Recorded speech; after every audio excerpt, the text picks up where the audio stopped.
আসসালামু আলাইকুম রহমতুল্লাহ বরকাত। এইমাত্র গাড়িটা লই আইছি,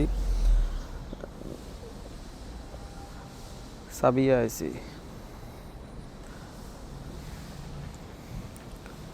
জিজান থেকে সাবিয়া। এটা হচ্ছে আমার পানির বোতল। এখানে আই দিয়ে দেন দেশি মুরগি।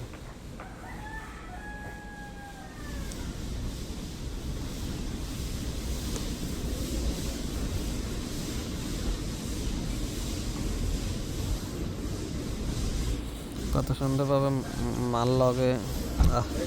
পেট ভরা। এখন এখন খানা টানা খাই। হ্যাঁ, তারা এখন একটু বিশ্রাম নিতেছে আম্মা জানের লগে। তুমি নিয়েছো এটা? হ্যাঁ, কেন নিয়ে আসতেছো গাড়ি জায়গা নেই। রশিদে বলেছে। ও তো মুখ মাফি।